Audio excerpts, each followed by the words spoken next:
Hello, everybody. I'm Tony Romano. I'm a botanist with Kentucky Nature Preserves, and today I'm going to be talking about citizen science and a tool that you can use to help increase involvement in citizen science at your park. So citizen science, it's really just the act of getting the public involved in data collection, and it's a really great way to increase the reach of your agency or your park by getting more eyes and ears in the field, so to speak. And so one really great way to do that, or an easy to use way to do that, is with a program called iNaturalist. So for those of you that haven't heard of it, maybe, iNaturalist is a web-based and phone-based application. You just create a free account at iNaturalist.org. And then once you have your account set up, you can use it to record your observations in the field. And it'll help you make an identification of those. So if you take a picture of a plant or a bird, it'll suggest an identification. And then you can log it and sort of store it as a personal list of things that you've seen in the field. The database that it gets saved to is then shared globally. So other researchers and interested people can look at your observations. They can make corrections or suggest identifications to things that maybe you weren't able to identify. And it also includes a lot of metadata. So when you upload something, it'll store the date, the location, the time. You can add phenology information if it's a plant, like if it's flowering or fruiting, that kind of thing. And just so you're aware, there are privacy settings. So if you don't want the location information to be visible to the public, you can hide that information. So yeah, we're going to kind of talk about different ways of using iNaturalist today. But before I do that, I'm just going to briefly mention there is a second application called Seek.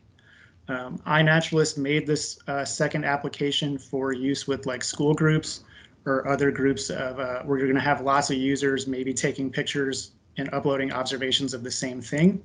It was just a way to prevent the public from flooding iNaturalist with maybe poor quality observations or again, lots of observations of the same specimen. And so we do recommend that. It works in a very similar way where you can still record observations and it'll make suggestions of what you're seeing. But again, it doesn't feed into the bigger iNaturalist database. It sort of keeps it separate. So if you're thinking about using it with groups or maybe with children and stuff like that, we would probably recommend Seek more than iNaturalist. But if you have more questions about Seek, you can ask me at the end.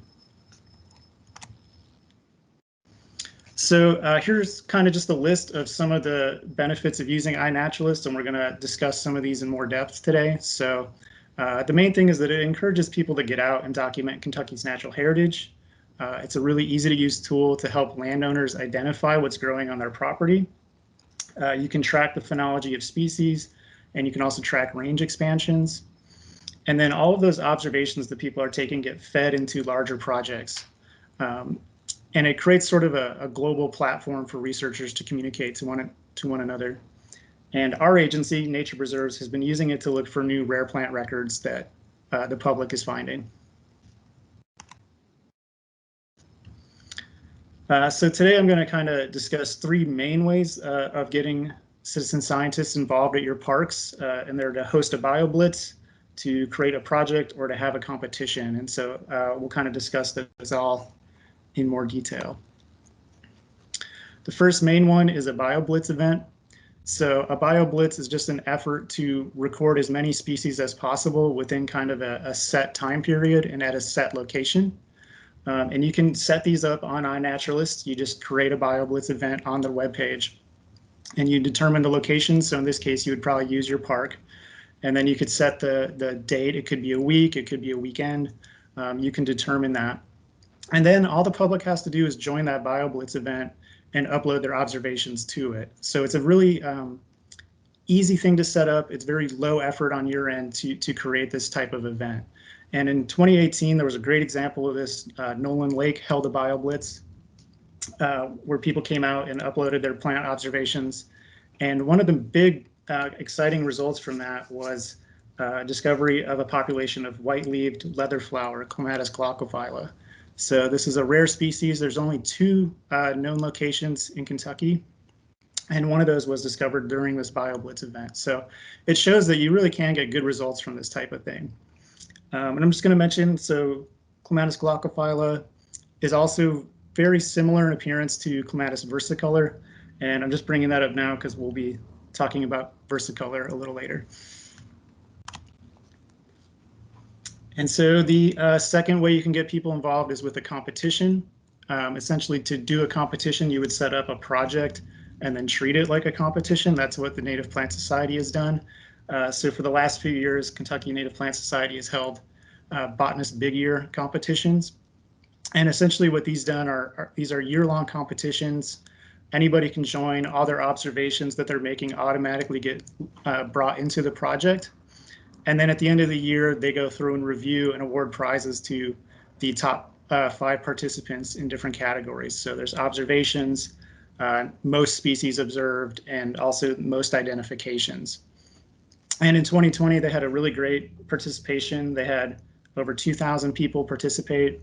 They documented nearly 50,000 observations, and they also documented over 1,200 species. So that's really remarkable.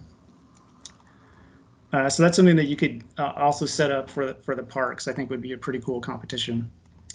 And just to quickly plug, they're doing another Botanist Big Year in 2021. So please participate. It's a fun way to get involved. And then kind of the third big way to get citizen scientists involved with iNaturalist is to create a project. And so there's several different types of projects, and I'll try to kind of explain them a little bit. But the most basic type of project is what's called a collection project.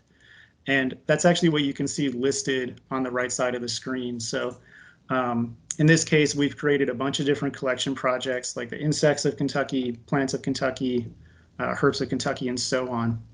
And what a collection project is basically a fancy way to filter the observations that people are already making. So when you set one of these up, you determine the boundaries. So in this case, it would be the state.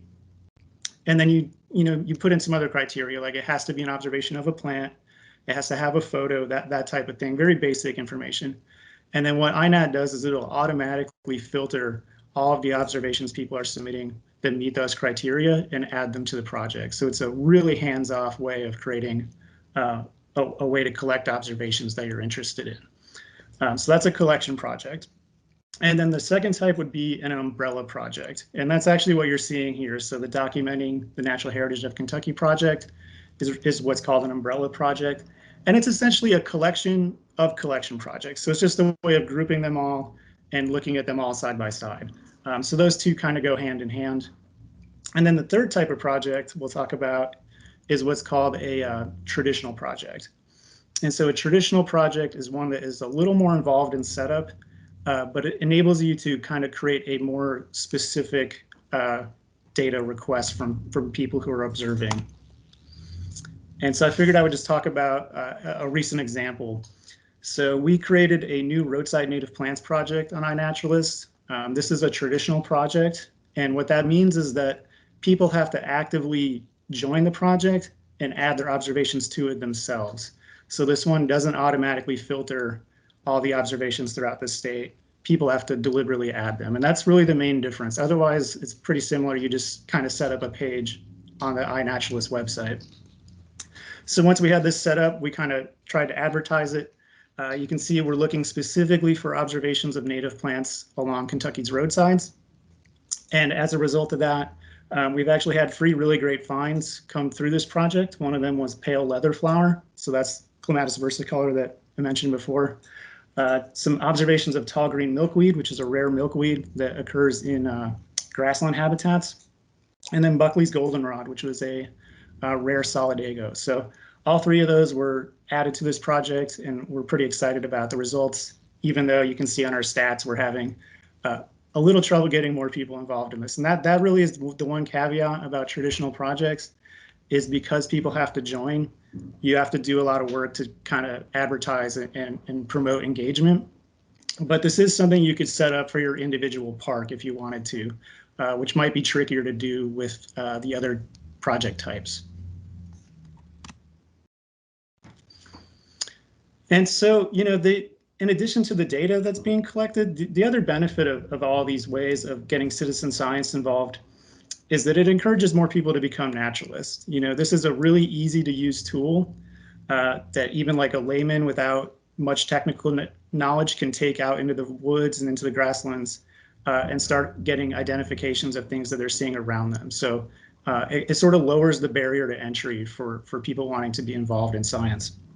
And what we've seen is that people are interested. If you look at this chart, this is the number of observations in Kentucky per year, going back to when iNaturalist started in 2011. And you can see that we've had a massive explosion in interest and use since about 2016. We see the biggest growth in plants, and that's probably because plants don't run away, right? They're good study organisms in that sense, and that you can get your hands on them and take a good look at them without having to get out a mist net or a trap or something like that. But we see a similar trend if we look at the number of users. So this is the number of observers or people uploading observations. And it follows the same trend. After about 2016, we see really tremendous growth in the number of people being involved. Okay, so now with the rest of this talk, I'm just going to kind of point out different ways we're looking at data that's coming from iNaturalist to hopefully give you some ideas on how you could use it. The first main one is looking at range expansion. So I just have two examples here. One is Japanese chaff flower, and the other one is lesser celandine. And so these are both introduced non-native invasive species. And we've looked back at iNaturalist records for these in Kentucky. And we can see that going back to about 2015 or 2017 in the case of Japanese chaff flower, the number of observations occurring on Naturalists has really increased over the last several years. And also the range throughout the state of where these observations has occurred has really increased as well. So this kind of gives us a rough idea of range expansion of these species. Specific to your parks, I think this could be a good idea to occasionally review iNaturalist invasive species observations to see if any occurred in your park, because it could be a way to detect a new population that you're maybe not already aware of. And then, as I kind of mentioned at the beginning, when you put in a plant observation, you can include the phenology. So phenology just refers to the different stages of a plant's life cycle. So if it's a rosette and then it bolts and then it sets a flower and then fruit eventually, you can add in the date or the information of what's going on with that plant when you make the observation. And so we've been looking back at several species of spring ephemerals and tracking their the first observation of them flowering each year over the last 6 years. And we've seen a pretty interesting trend, and I'll kind of go through a few more slides where the earliest observation of flowering is getting earlier and earlier in the year. So for this first example, the harbinger of spring, Erigenia bulbosa, member of the Apiaceae, it was flowering as early as February 13th in 2020. And so I only have 2020 information. I didn't have enough time to pull this for 2021, but I'd be curious to see what it would look like, especially with this sort of rounds of winter weather we've been getting.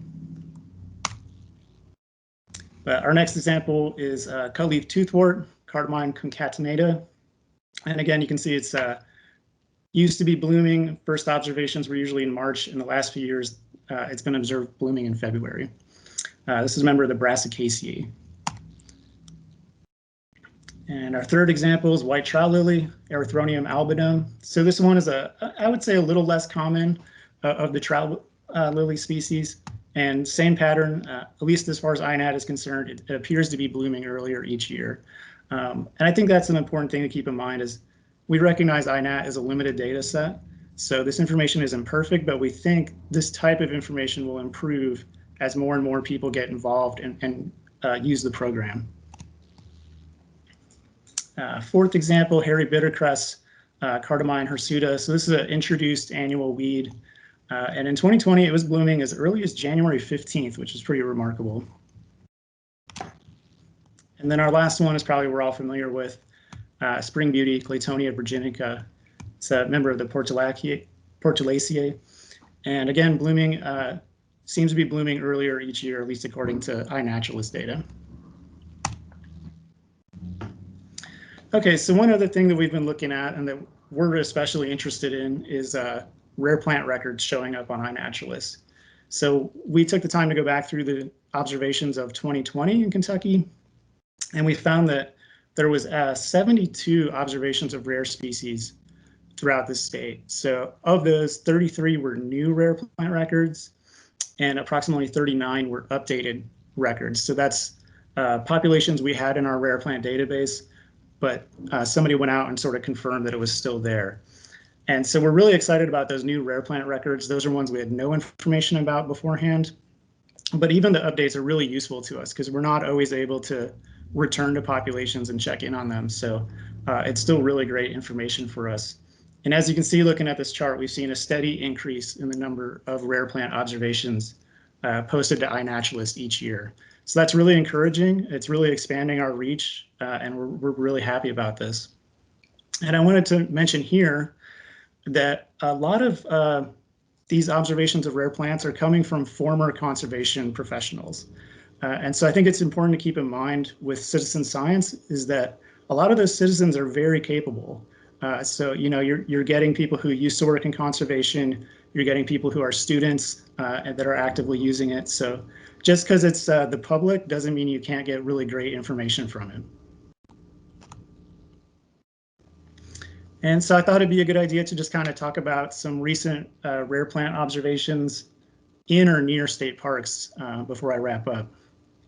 And so the first one here is this prostrate blue violet viola walteri that was observed in Carter Caves in 2020, and that was an update to a known population.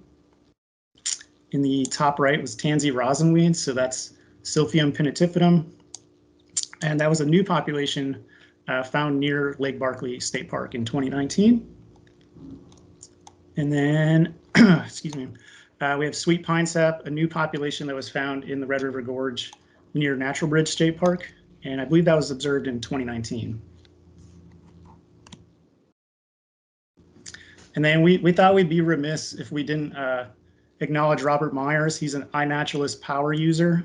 He has over 2,000 observations, including 812 species. So that's really incredible. Keep up the good work. I just wanted to highlight some rare plant observations he's made on iNaturalist at our state parks. And the first one is this yellow trout lily.